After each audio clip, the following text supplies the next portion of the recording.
Bonjour chers amis téléspectateurs et téléspectatrices de Aksharam International TV. Nous avons décidé d'honorer notre engagement. C'est pourquoi nous sommes revenus vers vous pour une capsule de synthèse. Capsule de synthèse, toujours au sujet donc du rituel annuel du feu sacré, comme promis. Travail fait, compte rendu effectué. Nous avons donc avec nous le rapport donc de la 3e séance des méditations que nous avons faites, aussi bien sur l'accompagnement des morts que sur les inscrits à distance. Et cette capsule, c'est pour vous livrer la synthèse de ce rapport ou de ces rapports. Nous essayerons au mieux que nous pouvons de restituer ce qui s'est passé dans le monde intérieur, même si à des moments donnés on manque du langage pour pouvoir exprimer une expérience intérieure vécue. Mais on va essayer de le faire, on va jouer le jeu. Et la première partie de cette capsule, c'est justement au sujet des défunts, l'accompagnement des défunts. Vous avez déjà eu des informations dans nos premiers rapports et ceci fait suite à la deuxième synthèse que le maître Gosson a fait sur les travaux effectués. Et vous devez donc comprendre que je suis en train donc de parler d'un 3e rapport ou peut-être 4e parce qu'entre-temps il y avait eu une synthèse donc des expériences qui s'était passé sur le site pendant qu'on était en pleine action du feu sacré à Cotonou. Ceci, c'est les expériences des travaux effectués en amont, avant le jour du 17 décembre à Lomé. Alors, qu'est-ce qui s'est passé? Au sujet de l'accompagnement des défunts, beaucoup de personnes ont décidé, comme on a commencé depuis l'année passée, que lors du rituel du feu sacré, qu'on puisse s'occuper des défunts. Alors, lorsque nous avons fait les travaux de l'accompagnement ou de l'éducation des défunts, quand nous avons invoqué l'ange de la mort, il est apparu avec sa lumière, et puis après, c'est lui, l'ange des morts, que nous demandons donc de nous amener les défunts. Ils se sont présentés dans le cercle, dans un grand cercle. Et quand nous avons commencé l'éducation des défunts, une pluie s'est mise à tomber. Et la pluie qui s'est mise à tomber a continué jusqu'à ce que nous soyons au niveau donc de l'achèvement de l'éducation qui s'achève par le chant du son croche.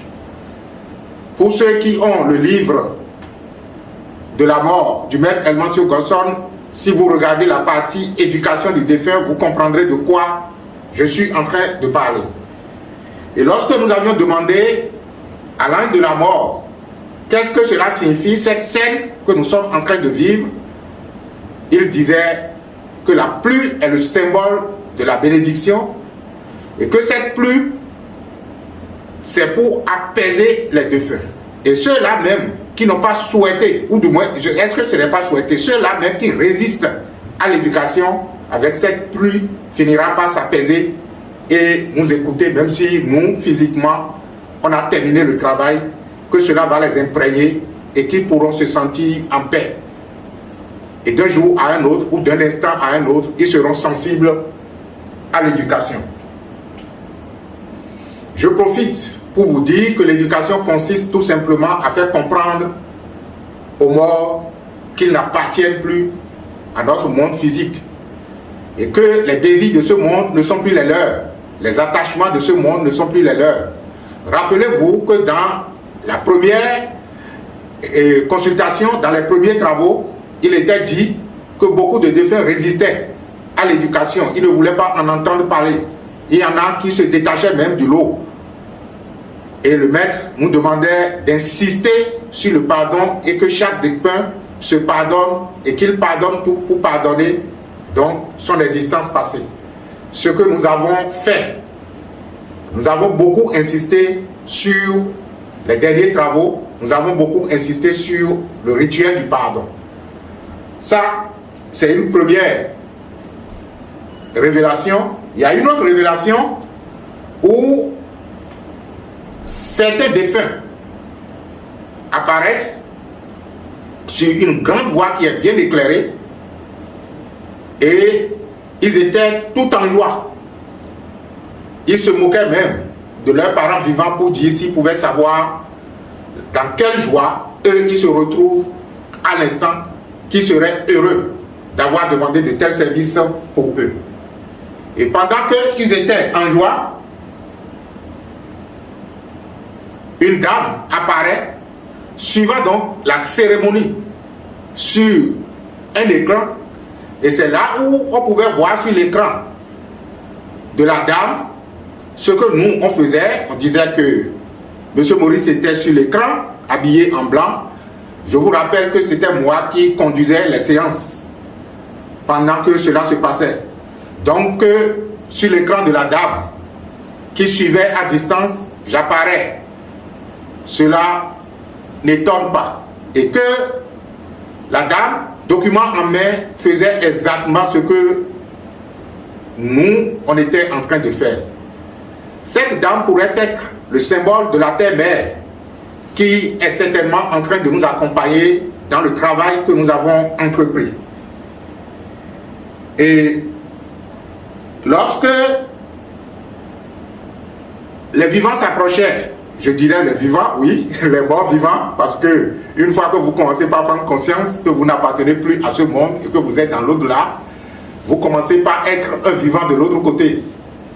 Au lieu d'être un zombie, vous êtes conscient que vous n'appartenez plus au monde physique et par conséquent, vous commencez par vivre les réalités du monde spirituel.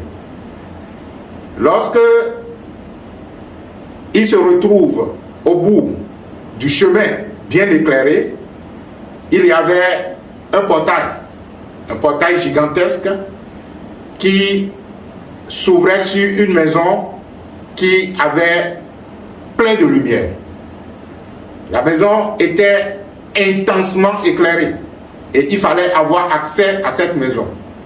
Au fil du rang, il y avait le maître Gosson qui était à un bout, Maurice qui célébrait ou qui orientait l'accompagnement était de l'autre bout du rang. Et il fallait donc que l'ange de la mort prononçait des incantations et que chaque défunt ou chaque vivant de l'autre monde puisse passer dans la maison de la lumière. Ce qui était fait progressivement jusqu'à ce que les défunts qui étaient dans les rangs, tous passaient donc dans la maison de la lumière. Voilà en quelques phrases, synthèse faite des révélations au sujet des morts. Vous comprenez donc que il s'agit d'un travail préliminaire et que ce travail se poursuivra d'abord à Lomé, comme je l'ai dit. Le maître Gosson va parachever ce que nous, on a commencé avec lui au niveau du rituel du feu sacré. Ce sera la conduite des morts dans l'au-delà vers le paradis, comme vous le dites. On dira vers la lumière céleste. Parce que un défunt qui n'a pas eu accès au monde de la lumière est un défunt qui, je ne veux pas dire court assez de risques, est un défunt qui n'a pas accompli la mort. La mort consiste à passer de ce monde dans l'au-delà et de goûter la lumière avant de faire le choix d'une autre incarnation. Mais il arrive que des défunts errent assez dans l'intermonde sans jamais, je ne vais pas dire jamais, ils finiront toujours par y aller, sans aller véritablement dans le monde de la lumière pour pouvoir faire un choix conscient d'une autre incarnation. Il y en a qui n'ont même pas accès à ce monde avant de décider de s'incarner de nouveau sur la base peut-être d'une vengeance ou d'une colère. Vous comprenez pourquoi ce monde est habité par des gens de peu de conscience, parce qu'ils n'ont pas eu suffisamment le temps et la connaissance nécessaire pour pouvoir goûter à la lumière céleste avant de pouvoir s'incarner. Le travail que nous avons commencé se poursuivra, comme je le dis, à Lomé, et se poursuivra également au niveau du 3e rituel du feu sacré annoncé par le maître El-Monsieur Gosson. Nous allons nous intéresser donc aux inscrits à distance, parce que comme eux, ils ne sont pas là, comme eux, ils n'étaient pas présents sur les lieux à Cotonou, nous avons continué les travaux avec eux pour pouvoir les accompagner dans le processus. Et j'ose croire que les différentes méditations qu'on vous a données sur les forums, les différents rituels qu'on vous a donnés, vous inscrits à distance sur les forums, que vous êtes en train de les faire. Parce que si vous ne faites pas votre part du travail, nous, on fera de toutes les façons notre part du travail. Mais c'est dans l'unité des deux, ce que nous faisons et ce que vous faites, que le résultat sera satisfaisant. Alors, qu'est-ce qui s'est passé au niveau des inscrits à distance? Lorsque nous avons commencé par les appeler, les inscrits à distance, nous avons vos photos, nous avons vos noms, c'est largement suffisant pour vous appeler. C'est largement suffisant pour invoquer votre esprit, votre âme et la vérité de votre corps. Et lorsque nous les avons invoqués, tous étaient présents dans le cercle. Et dans le cercle du feu sacré, ceux qui étaient présents comprennent que le feu sacré se trouve au milieu et tout autour, nous formons des cercles. Donc, les participants se retrouvaient à l'intérieur de ce cercle. Je parle des participants à distance, se retrouvaient à l'intérieur de ce cercle. Et le maître célébrant, qui est le maître Gosson, apparaît à son tour. Et il s'est mis à invoquer les 4 éléments. Nous avons demandé, mais pourquoi était-il nécessaire d'invoquer les 4 éléments? Et le maître intérieur nous expliquait qu'il fallait invoquer les 4 éléments, surtout lorsqu'il s'agissait des inscrits à distance, parce que ce sont ces 4 éléments. Lorsque nous parlons des 4 éléments, vous savez qu'il s'agit de la terre, de l'eau, du feu et du l'air. Le maître intérieur disait que ce sont ces 4 éléments qui doivent porter le message aux participants à distance où qu'ils se trouvent. Ce que nous faisons et ce qui se fera le samedi 17 prochain et après, d'une certaine façon ou d'une autre, vous aurez la sensation du message, vous aurez la sensation de ce qui s'est passé. Et ce sont ces messagers de la vie, la terre, l'eau, l'air et le feu, qui vous apporteront ces messages. Vous pouvez également provoquer ces messages et demander quels sont les résultats que vous avez eus à la suite de votre inscription à de tels événements rituels annuels du feu sacré dont le maître célébrant est El-Monsieur Gosson. Que vous vouliez que la vie vous informe de ce qui s'est véritablement passé et qu'est-ce que vous avez reçu, vous aurez le message. C'est donc ces 4 éléments qui doivent apporter le message. Et lorsque je parle du maître El-Monsieur Gosson, il a fini dans notre méditation, il a fini d'invoquer les 4 éléments, il a invité les inscrits à distance à effectuer le rituel du charbon. Rituel du charbon que vous avez eu dans les différents forums ou fora. Et si vous ne l'avez pas encore fait, c'est le lieu de le faire. C'est un rituel intéressant. Les participants en présentiel, même s'ils l'ont fait à la maison, on reprend le rituel du charbon sur le site. Vous êtes donc invités à faire ce rituel dans les meilleurs délais, puisque vous l'avez déjà fait dans le monde intérieur. Et après le rituel du charbon, le maître célébrant a demandé aux participants inscrits à distance d'opérer le rituel du ruban sacré. Ce rituel du ruban sacré qui consistait à croiser les différents sangs de chaque participant pour obtenir, selon les dits de l'oracle, dans les premiers rapports, le sang de la vie, le sang du Christ, le sang universel. Je ne parle pas bien sûr du sang de Jésus, je l'ai déjà dit plusieurs fois. Il les a invités à faire ce rituel du ruban sacré, et une fois ce rituel terminé, les participants inscrits à distance sont allés jeter leur charbon, le charbon sur lequel ils ont travaillé, ils ont jeté ça dans le dispositif du feu sacré, le ruban ceinturant le feu sacré, et ce n'est qu'après ça que le maître célébrant a mis feu, a activé le feu. Et dès lors qu'il a fait, il invitait les participants à distance de ne pas se contenter de ce qui s'est passé maintenant, et qu'il faille que chaque participant continue le travail pour pouvoir bénéficier de l'énergie mise en place.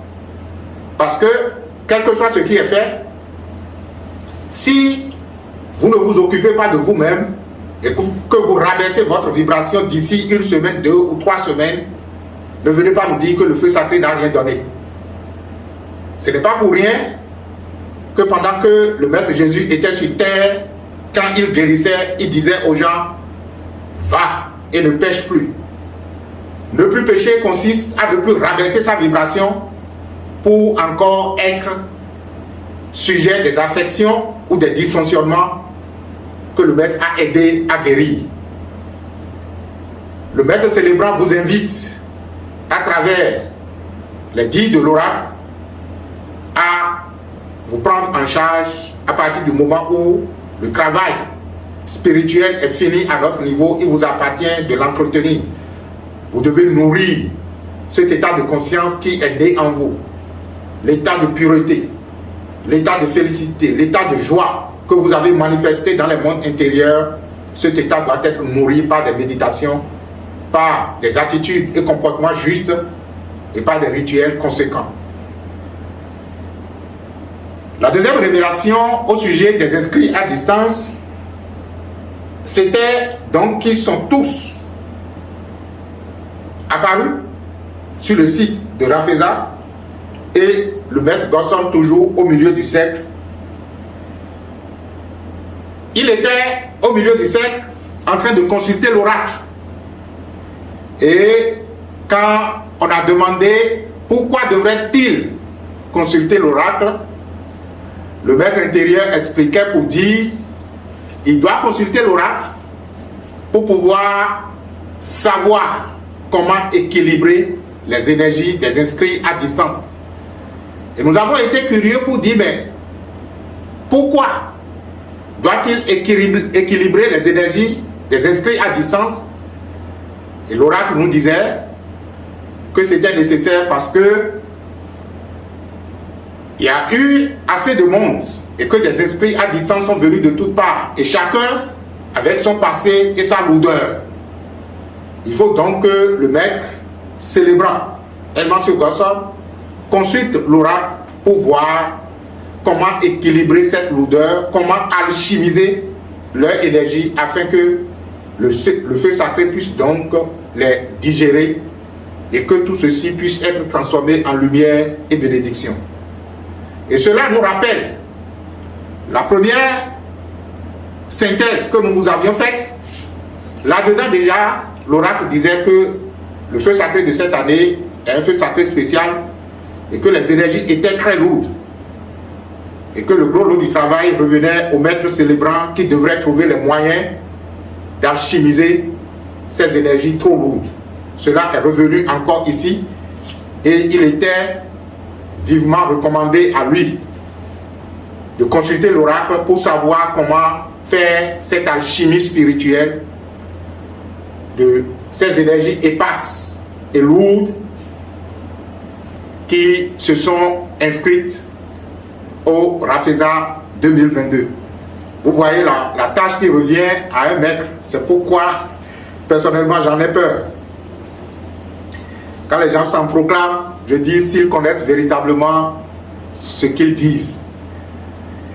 Nous allons évoluer dans la synthèse que nous sommes en train de vous faire pour aborder la troisième révélation au sujet donc des inscrits à distance.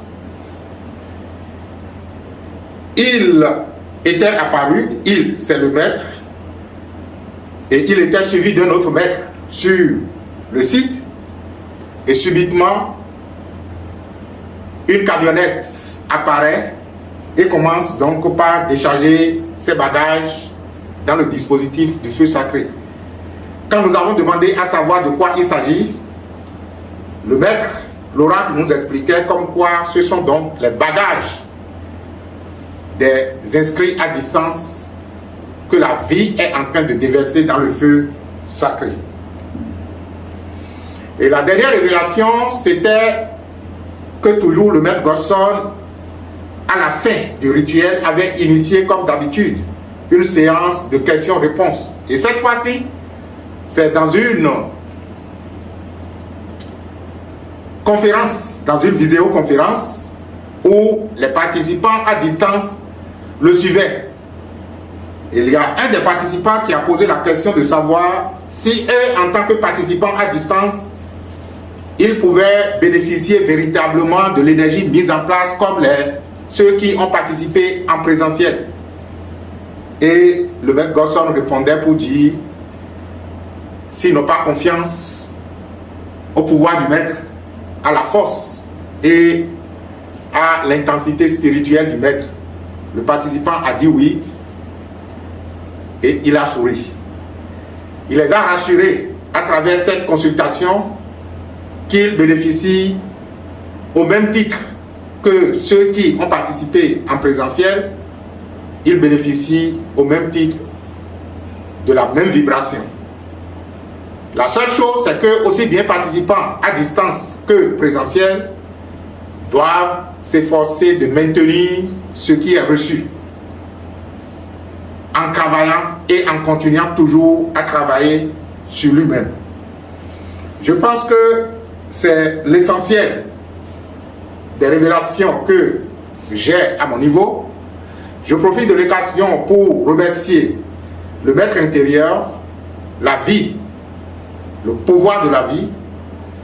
Je remercie l'ange de la mort, le seigneur de la mort, le vénérable Bikou, on l'appelle, de nous avoir soutenus tout au long de ces séances et de soutenir le rituel du feu sacré pour un meilleur accompagnement des défunts. Parce que lorsque nos défunts retrouvent la lumière de l'autre côté, nous en recevons la joie. Intuitivement, ils peuvent nous inspirer à être le meilleur que nous sommes parce que nous les avons aidés à être le meilleur qu'ils peuvent être. Vivre dans la lumière, c'est vivre dans la félicité céleste.